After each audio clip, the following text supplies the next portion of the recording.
જરૂરી છે। હવે આગળ વધીશું વધુ એક મુદ્દા પર અને ગુજરાતના રાજકારણના આ સૌથી મોટા સમાચાર તમને બતાવવા જઈ રહ્યા છે, કારણ કે જનતાને મળી શકે છે એટલા માટે કહું છું કારણ કે અગાઉ પણ આવા અનેક પ્રયત્ન થઈ ચૂક્યા છે। વધુ એક રાજકીય વિકલ્પના, રાજકીય પક્ષના અને આ વિકલ્પ લઈને આવી રહ્યા છે પૂર્વ મુખ્યમંત્રી, ગુજરાતના પૂર્વ મુખ્યમંત્રી શંકરસિંહ વાઘેલા। જી હા, તેમનો ચહેરો આવી ચૂક્યો છે, આ ચહેરાથી તમે વાકેફ છો। ઘણા બધા પ્રયત્નો તે ગુજરાતમાં ત્રીજો મોરચો ઉભો થાય તેવો પ્રયત્ન કરી રહ્યા છે અને ફરી એકવાર તે પ્રયત્ન કરવા જઈ રહ્યા છે, મેદાનમાં આવ્યા છે અને આ વખતે તેમણે 13મી ઓક્ટોબરનો સમય નક્કી કર્યો છે। આ તારીખ તેમણે નક્કી કરી છે વધુ એક પક્ષનો ઉદય થાય તે માટે, પરંતુ આખી જે પરિસ્થિતિ સર્જાય છે તે માટે તમારે વધુ દૂર નહીં પરંતુ એક સપ્તાહ પહેલા, 6 દિવસ પહેલા જવું પડશે, કારણ કે 6 દિવસ પહેલા શું થયું હતું? અમદાવાદમાં રાજપૂત ભવન હેઠળ, રાજપૂત ભવનની બાજુમાં જ ત્યાં એક કાર્યક્રમ થયો હતો। સમસ્ત ક્ષત્રિય શક્તિ અસ્મિતા મંચનું આયોજન થયું હતું, એલાન થયું હતું ને એ સ્ટેજ પર કોણ બેઠું હતું? ત્યાં પણ બેઠા હતા શંકરસિંહ વાઘેલા અને ત્યાંથી એવો મેસેજ આપવામાં આવ્યો હતો કે ભાઈ આ મંચ છે તે તો ફક્ત ને ફક્ત સામાજિક કાર્ય માટે છે, સમાજ માટેનું આ મંચ છે, પરંતુ હવે એવું લાગી રહ્યું છે કે એ મંચ રાજકારણ માટે જ તેનો ઉપયોગ થઈ રહ્યો છે। તેના માટે પહેલો સવાલ જ થવાનો છે કે એ જો મંચ સામાજિક મંચ હતો તો શું એ મંચ જ કારણ બનવાનો છે આ રાજકીય પક્ષના પાયા નખાવાનો?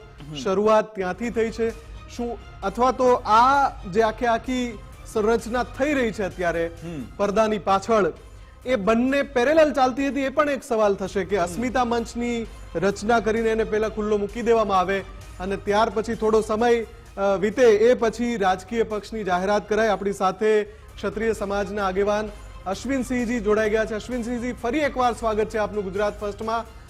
અશ્વિનસિંહજી, સવાલ એ છે કે જે રીતે અહેવાલ આવી રહ્યા છે કે પૂર્વ મુખ્યમંત્રી શંકરસિંહજી બાપુ ફરી એકવાર ગુજરાતની જનતાને એક રાજકીય વિકલ્પ આપવા જઈ રહ્યા છે, શું આપની પ્રતિક્રિયા છે? હજી એકદમ બાપુ ક્લિયર નથી, કરવાના જે ખરા એ 100% છે, પણ હજી આખું કઈ રીતે ગોઠવણ કરવી એના વિચારોમાં છે।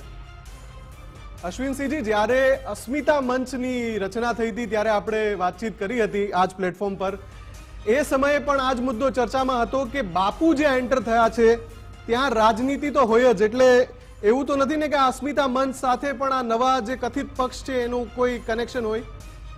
ના, એ બાપુએ ચોખ્ખું કીધું છે કે મારે ત્યાંથી રાજપૂત વિદ્યાસભા ઉપરથી જાહેરાત થઈ હતી કે અહીંયા કોઈ પોલિટિકલ એક્ટિવિટી નહીં થાય અને એમાં તો અમે અડગ આજે છીએ, પણ બાપુ એમની રીતે પક્ષની સ્થાપના કરે એ 100% છે।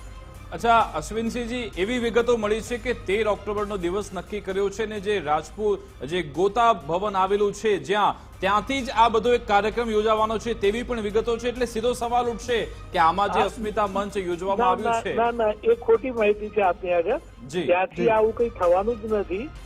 એ જે થવાનું છે એ અચ્છા 13 ઓક્ટોબરનો સમય સાચો છે? એ તો સાચો છે કે નહીં? 13 ઓક્ટોબર છે જી, પણ તેમાં પણ કોઈ પોલિટિકલ જાહેરાત નથી। અચ્છા, તો 13 ઓક્ટોબરે કઈ જાહેરાત થવાની છે? ત્યારે ખાલી સંગઠનની જ વાત કરશે અને એ ગોતાથી નથી થવાનું। તો ક્યાંથી થશે? એ લગભગ શાહીબાગમાં કરશે, એવું એમનું શાહીબાગ કરે અથવા તો ઝાંસીની રાણીથી કરે। અચ્છા અશ્વિનસિંહજી, ચલો માની લઈએ કે એક નવા રાજકીય વિકલ્પ અથવા તો એક મોરચાની રચનાની તૈયારીઓ થઈ રહી હોય, વધારે વિગતો બાપુ પાસે હશે, આપની પાસે હશે, તમે કેટલીક બાબતો રણનીતિના ભાગરૂપે જાહેર કરવા ન માંગતા હો, પણ શું ગુજરાતને એક નવો રાજકીય વિકલ્પ મળવા જઈ રહ્યો છે એવું માની શકીએ? હા, ક્ષત્રિય સમાજને માટે થઈને બાપુને આ ઈચ્છા છે કે સમાજને મારે આગળ લાવવો છે અને એના માટે રાજકારણ તો જરૂરી જ છે, પણ અમે લોકો તો એમાંથી દૂર જ રહ્યા છીએ।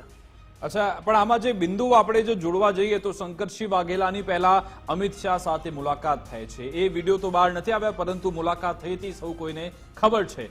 ત્યારબાદ અસ્મિતા મંચનો કાર્યક્રમ યોજાયો છે, તેના પર શંકરસિંહ વાઘેલા બેસેલા જોવા મળે છે અને હવે આપ પોતે કહી રહ્યા છો કે 13 ઓક્ટોબરે કોઈ જાહેરાત થવાની છે, તો પછી આ બધા બિંદુઓ જોડે તો એવું લાગી રહ્યું છે કે ક્યાંક આ નવો પક્ષ અને ક્ષત્રિય સમાજ એ બે સામસામે જોડાયેલા જોવા મળી રહ્યા છે।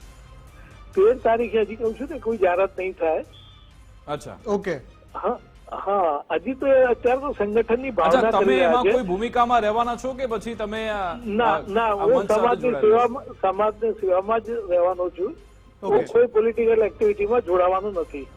બિલકુલ બિલકુલ, આભાર અમારી સાથે જોડાવા બદલ, વાતચીત કરવા બદલ. તો અશ્વિનસિંહ એટલું તો કહી દીધું કે સ્થળ નક્કી નથી પરંતુ તારીખ રાજકીય નક્કી પક્ષ છે. આવી રહ્યો છે. એમણે બિલકુલ. એક વાતની સ્પષ્ટતા કરી દીધી. એટલે ગુજરાત ફર્સ્ટે જે અહેવાલ આજે દર્શાવ્યો હતો, જે હજુ પણ ઘણા બધા માધ્યમો પાસે નથી, નથી. એ અહેવાલ એકદમ સચોટ છે. કેમ કે અશ્વિનસિંહજી પોતે કહી રહ્યા છે કે રાજકીય પક્ષની રચના એટલે થવાની છે કેમ કે ક્ષત્રિયોને રાજકીય સ્તરે એક પ્લેટફોર્મ પૂરું પાડવું છે, એવી બાપુની મનસા છે અને બાપુ એમાં જ અત્યારે વ્યસ્ત છે.